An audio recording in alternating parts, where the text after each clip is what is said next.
El abonado, por Philip K. Dick. El hombrecillo estaba cansado. Se abrió paso entre la gente que llenaba el vestíbulo de la estación hasta la ventanilla. Esperó su turno con impaciencia. Su cansancio se reflejaba en los hombros hundidos y en el abolsado abrigo marrón. El siguiente, graznó Ed Jacobson, el vendedor de billetes. El hombrecillo depositó un billete de $5 sobre el demostrador. Deme un abono nuevo. He terminado el último. Su mirada se desvió de Jacobson al reloj de pared. ¡Santo Dios! ¡Qué tarde es! Jacobson tomó los $5. Muy bien, señor. Un abono. ¿Para dónde?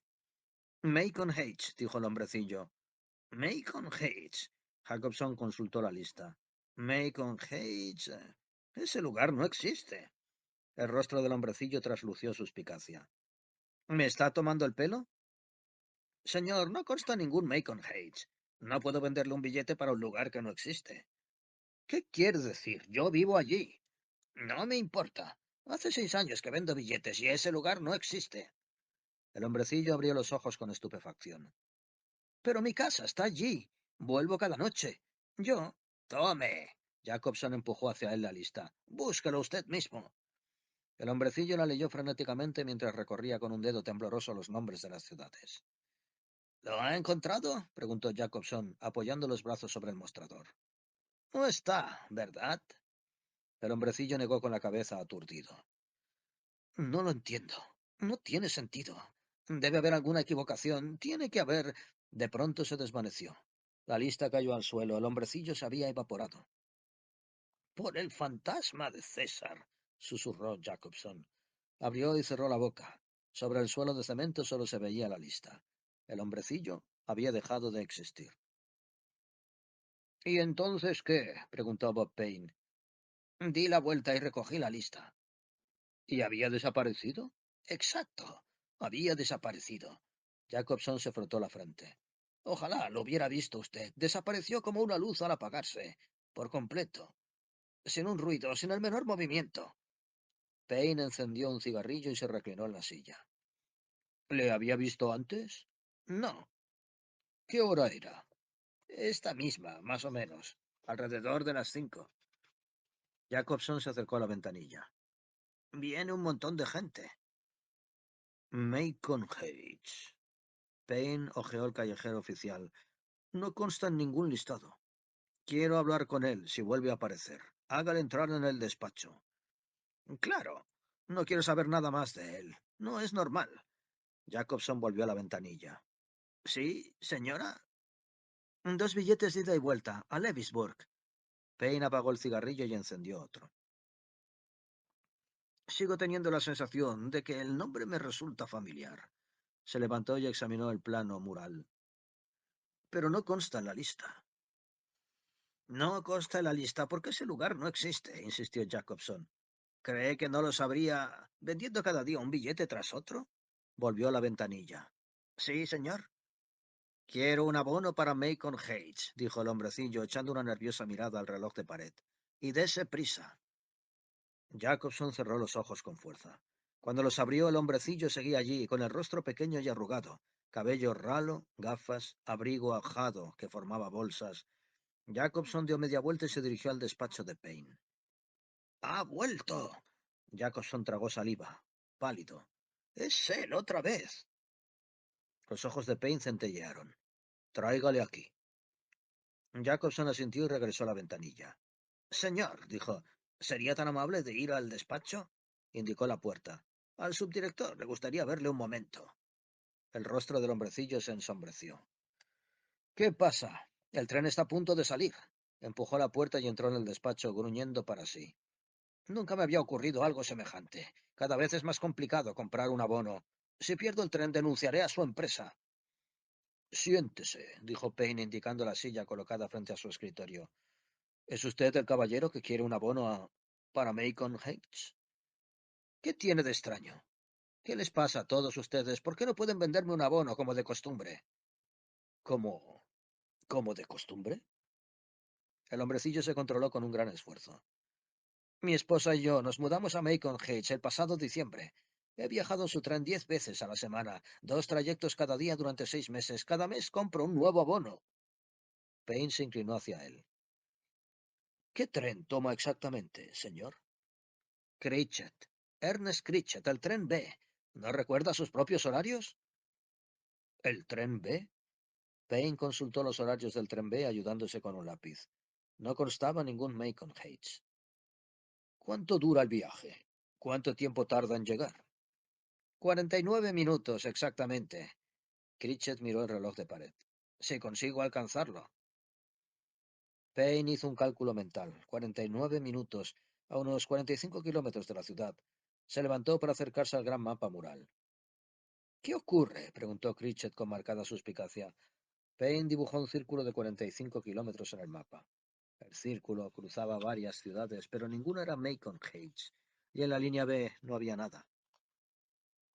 ¿Qué tipo de lugar es Macon Heights? Preguntó Payne.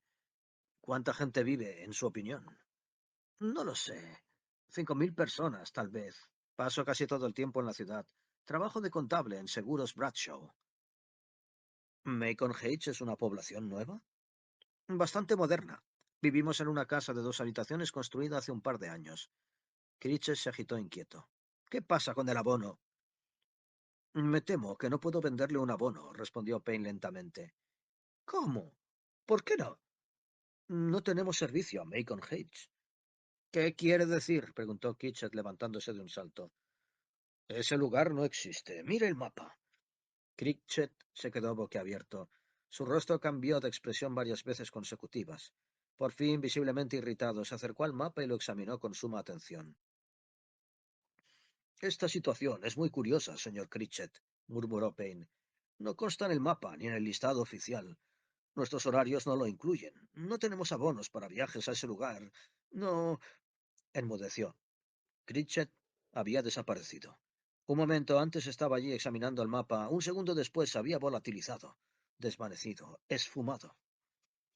Jacobson, bramó Payne. Ha desaparecido. Los ojos de Jacobson se abrieron desmesuradamente. El sudor le cubrió la frente. Vaya, vaya, murmuró. Payne se abismó en sus pensamientos, contemplando el lugar vacío que Ernest Critchett había ocupado. Algo está pasando, musitó. Algo muy extraño. De pronto tomó su abrigo y se dirigió hacia la puerta. No me dejes solo, suplicó Jacobson. Si me necesita, estaré en el apartamento de Laura. El número está en algún lugar de mi escritorio. Ahora no es el momento de ir a jugar con chicas. Payne abrió la puerta que daba al vestíbulo. Dudo que se trate de un juego, dijo con semblante sombrío. Payne subió los escalones que llevaban al piso de Laura Nichols de dos en dos. Apretó el timbre hasta que la puerta se abrió. Bob. Laura parpadeó sorprendida. ¿A qué debo esta? Payne pasó junto a ella y entró en el piso. Espero no interrumpirte. No, pero se trata de un asunto muy serio. Voy a necesitar ayuda. ¿Puedo contar contigo? ¿Conmigo? Laura cerró la puerta. Su bien amueblada casa estaba en penumbra. Solo había encendida una lámpara de mesa, en el extremo del mullido sofá verde. Las pesadas cortinas estaban corridas. El fonógrafo sonaba a bajo volumen en un rincón. Tal vez me esté volviendo loco. Payne se dejó caer en el lujoso sofá verde. Es lo que quiero averiguar. ¿Cómo puedo ayudarte? Laura se acercó lánguidamente con los brazos cruzados y un cigarrillo entre los labios. Se apartó de los ojos el largo cabello con un movimiento brusco de la cabeza. ¿Qué pasa por tu mente? Payne dirigió una sonrisa de aprobación a la joven. Vas a llevarte una sorpresa. Quiero que bajes al centro mañana por la mañana temprano. Bien guapa. ¿Y mañana por la mañana? Tengo un trabajo, ¿recuerdas? Y en la oficina nos esperan esta semana un montón de informes nuevos. Envíalos al infierno. Tómate la mañana libre. Ve a la biblioteca central. Si no consigues la información allí, ve a la sede del Tribunal del Condado y examina los registros tributarios de los años pasados. Búscalo hasta que lo encuentres. ¿El qué? Payne encendió un cigarrillo con aire pensativo. Alguna mención de un lugar llamado Macon Heights. Sé que he oído ese nombre antes, hace años. ¿Te has hecho ya una idea? Echa un vistazo a los atlas antiguos, a periódicos atrasados de la hemeroteca, revistas viejas, informes, planes urbanísticos, propuestas a la legislación del Estado. Laura se sentó lentamente en el brazo del sofá. ¿Estás bromeando? No. ¿He de hurgar mucho en el pasado? Unos 10 años, si es necesario. Santo Dios, tendrías que... No salgas hasta encontrarlo. Payne se levantó con brusquedad. Hasta luego. ¿Te marchas así por las buenas? ¿No me llevarás a cenar? Lo siento. Payne se encaminó hacia la puerta. Estaré muy ocupado. Ocupadísimo. ¿En qué? En visitar Macon Heights. Por la ventanilla del tren divisó campos interminables, interrumpidos de vez en cuando por alguna granja. Los postes telefónicos se alzaban hacia el cielo del anochecer. Payne consultó su reloj. Ya faltaba poco. El tren atravesó una ciudad pequeña. Un par de gasolineras, estacionamientos a la orilla de la carretera, una tienda de televisores. Los frenos chirriaron al parar en la estación. Lewisburg. Bajaron algunos pasajeros, hombres vestidos con abrigos que llevaban bajo el brazo el periódico vespertino. Las puertas se cerraron y el tren arrancó. El subdirector se recostó en el asiento, inmerso en sus pensamientos. Critchett se había esfumado mientras examinaba el mapa mural. Se había esfumado por primera vez cuando Jacobson le enseñó la lista de horarios, cuando le habían demostrado que no existía ningún lugar llamado Macon Heights. ¿Sería una pista? Todo el asunto era inverosímil, como un sueño. Payne miró por la ventana. Estaba a punto de llegar. Si existía un lugar así. Los campos de color pardo se extendían hasta perderse de vista. Colinas y campos uniformes. Postes telefónicos. Coches que corrían por la autopista estatal. Ínfimas motas negras que se precipitaban hacia el crepúsculo. Pero ni rastro de Macon Heights. El tren prosiguió su camino con gran estrépito. Payne consultó su reloj.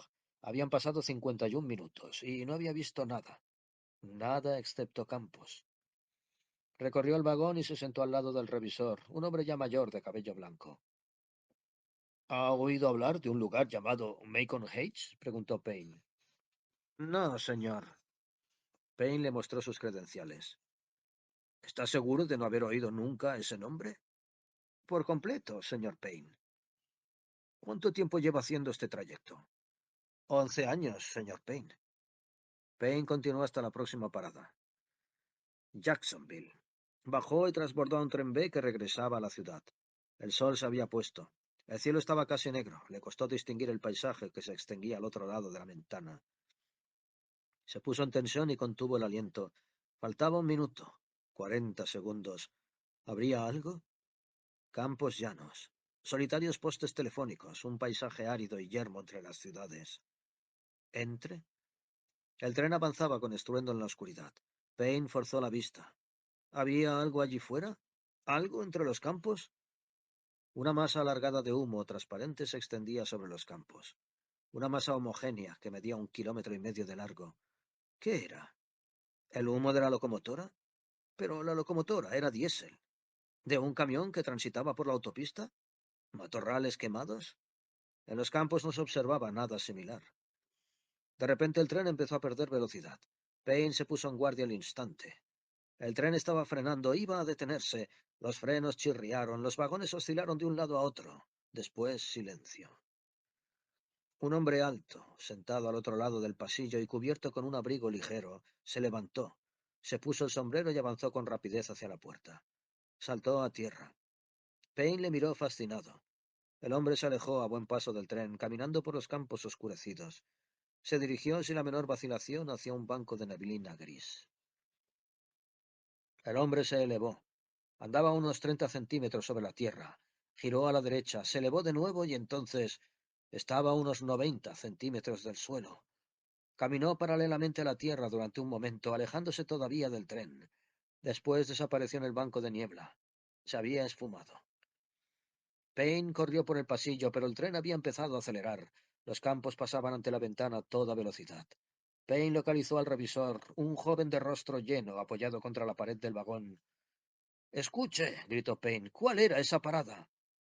Perdón, señor. ¿Esa parada cuál era? Siempre paramos ahí. El revisor introdujo la mano en su chaqueta y sacó con parsimonia un puñado de folletos de horarios. Los examinó y le pasó uno a Payne. El B siempre se detiene en Macon Heights. ¿No lo sabía? No. Lo ponen en el folleto. El joven se concentró de nuevo en su revista de aventuras. Siempre para ahí. Siempre lo ha hecho y siempre lo hará. Payne abrió el folleto. Era cierto. Macon Heights constaba entre Jacksonville y Lewisburg, a 45 kilómetros de la ciudad exactamente. La nube de neblina gris, la enorme nube que ganaba forma a cada momento, como si algo cobrara vida. De hecho, algo estaba cobrando vida. Macon Heights.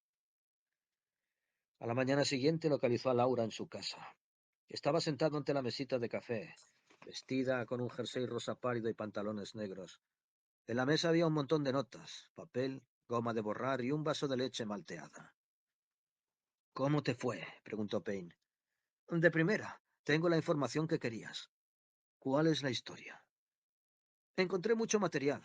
Dio una palmada a la pila de notas. He resumido lo más interesante. Adelante con ese resumen. Este agosto se cumplirán 7 años desde que la Junta de Supervisores del Estado votó la creación de 3 nuevas zonas residenciales que se instalarían fuera de la ciudad. Macon Heights era una de ellas. Se produjo un acalorado debate. La mayoría de los comerciantes de la ciudad se oponían a las nuevas zonas. Sostenían que llevarían muchos comercios al por menor fuera de la ciudad. Sigue. Hubo una larga discusión. Por fin se aprobaron 2 de las 3 zonas, Waterville y Cedar Groves, pero no Macon Heights. Entiendo, murmuró Payne, pensativo. Macon Heights fue rechazada. Se alcanzó un compromiso, 2 zonas en lugar de 3. Las 2 zonas se empezaron a construir enseguida, ya lo sabes. Pasamos por Waterville una tarde, un lugar pequeño y encantador. Pero no Macon Heights. No, Macon Heights fue rechazada. Payne se acarició el mentón. Así que esa es la historia. Esa es la historia. ¿Te das cuenta de que he perdido la paga de mediodía por culpa de esto? Has de invitarme a salir esta noche. Quizá debería buscarme otro novio. Empiezo a pensar que no eres tan buen partido como me imaginaba. Payne asintió con la cabeza, absorto en sus pensamientos. Hace 7 años. De pronto un pensamiento acudió a su mente. La votación. ¿Por cuánto perdió Macon Heights? Laura consultó sus notas. El proyecto fue derrotado por un solo voto. Un solo voto. Hace 7 años. Payne salió al recibidor. Gracias, cariño. Las piezas empiezan a encajar. Encajan de maravilla. Tomó un taxi nada más salir. El taxi le condujo a la estación ferroviaria. Por la ventanilla veía desfilar letreros y calles, gente, tiendas y coches. Su presentimiento era correcto. Había oído antes el nombre, 7 años atrás. Un encarnizado debate sobre una zona residencial situada en las afueras. 2 ciudades aprobadas, una rechazada y olvidada. Pero entonces, la ciudad olvidada estaba cobrando vida. 7 años después. La ciudad y con ella un fragmento indeterminado de realidad. ¿Por qué? ¿Había cambiado algo en el pasado? ¿Se había producido alguna alteración en un continuo temporal? Podía ser la explicación. El resultado de la votación fue muy ajustado. Bacon Heights casi logró la aprobación. Tal vez ciertas partes del pasado eran inestables. Tal vez aquel periodo en particular, 7 años atrás, había sido crítico. Tal vez nunca había terminado de cuajar. Una idea extraña. Un pasado que cambia después de haber sucedido. De pronto los ojos de Payne se concentraron en un punto concreto. Se irguió con rapidez. En la acera opuesta, a mitad de la manzana, vio el letrero de un comercio sobre un establecimiento pequeño y discreto. Payne forzó la vista cuando el taxi pasó por delante. Seguros Bradshaw o notario público. Recordó la empresa de Critchet. También aparecía y desaparecía. ¿Había estado siempre en el mismo sitio? Algo de su aspecto externo le intranquilizó. Dese prisa, urgió Payne al chofer. ¡Acelere! Cuando el tren se detuvo en Macon Heights, Payne se levantó al instante y corrió hacia la puerta. Las ruedas chirriantes se inmovilizaron y Payne saltó al aparadero de grava caliente. Paseó la vista a su alrededor. Macon Heights centelleaba y resplandecía a la luz del atardecer. Sus pulcras hileras de casas se extendían en todas direcciones. La marquesina de un teatro se erguía en el centro de la ciudad. Un teatro, al menos. Payne atravesó la vía y se encaminó hacia la ciudad. Al otro lado de la estación había un aparcamiento. Lo cruzó y siguió un sendero que dejaba atrás una gasolinera y desembocaba en una acera. Se hallaba en la calle principal de la ciudad. Una doble fila de comercios se extendía ante él. Una ferretería. 2 drugstores. un bazar, unos grandes almacenes. Payne paseaba con las manos en los bolsillos, admirando Macon Heights. Un edificio de apartamentos, un conserje sacaba brillo a los peldaños de la puerta principal. Todo parecía nuevo y moderno. Las casas, las tiendas, el pavimento y las aceras, los parquímetros. Un policía de uniforme marrón estaba multando a un coche. Árboles separados a intervalos y podados con gusto. Pasó frente a un gran supermercado. Había un canasto de frutas delante, con naranjas y uvas. Tomó un grano de uva y lo mordió. La uva era auténtica, de acuerdo. Una enorme uva negra de la variedad Concord, dulce y madura. Sin embargo, 24 horas antes solo había allí un campo yermo. Payne entró en un drugstore. Hojeó algunas revistas y se sentó en la barra.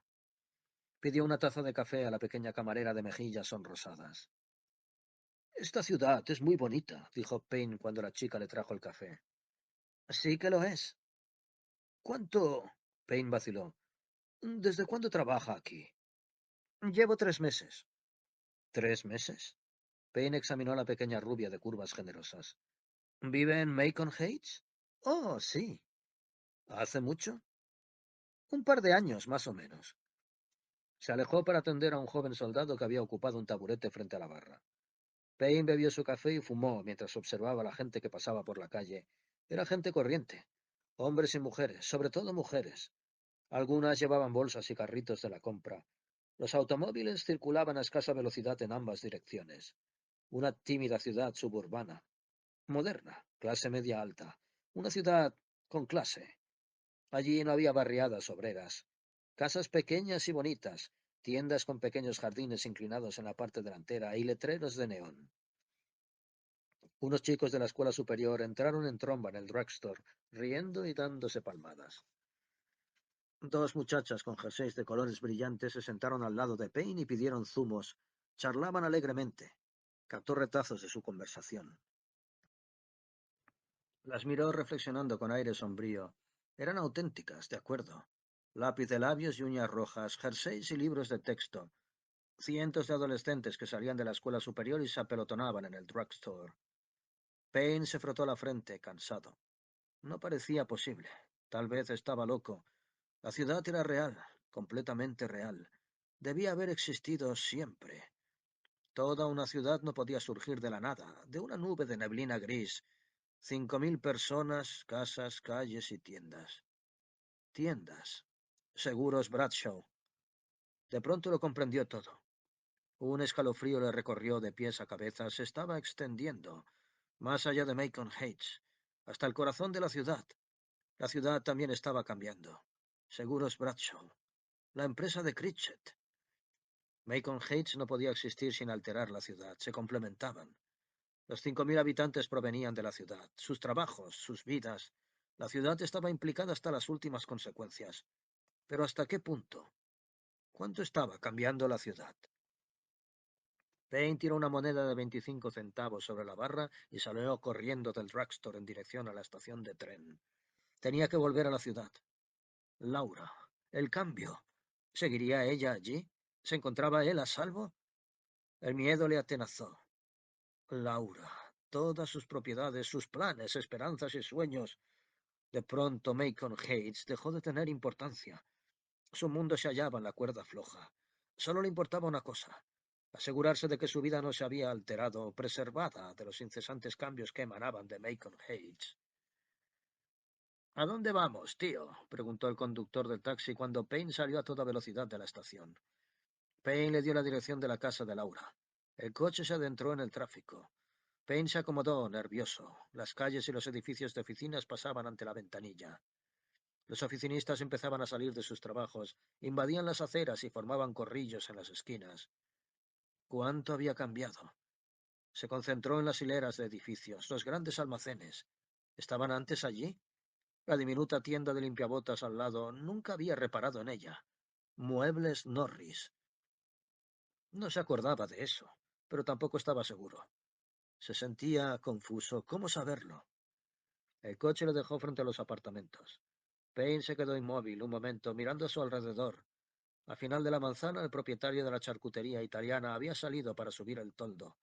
¿Se había fijado antes en esa charcutería? No se acordaba.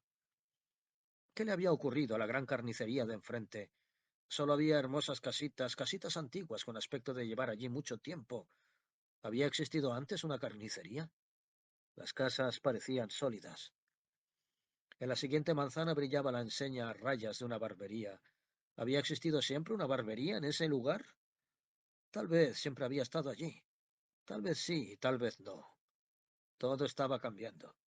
Nuevas cosas cobraban vida, otras desaparecían. El pasado sufría alteraciones y la memoria estaba ligada al pasado.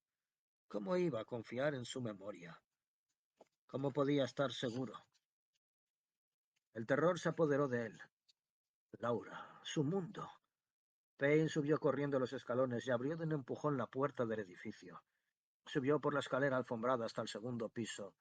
La puerta del piso no estaba cerrada con llave. Aplicó el hombro a la hoja y entró, con el corazón en un puño, rezando en silencio. La sala de estar se hallaba oscura, silenciosa. Las cortinas estaban medio corridas. Paseó la mirada a su alrededor, angustiado. El alegre sofá azul, revistas apiladas sobre sus brazos, la mesita baja de roble claro, el televisor. Pero la sala estaba vacía. ¡Laura! Exclamó con voz estrangulada.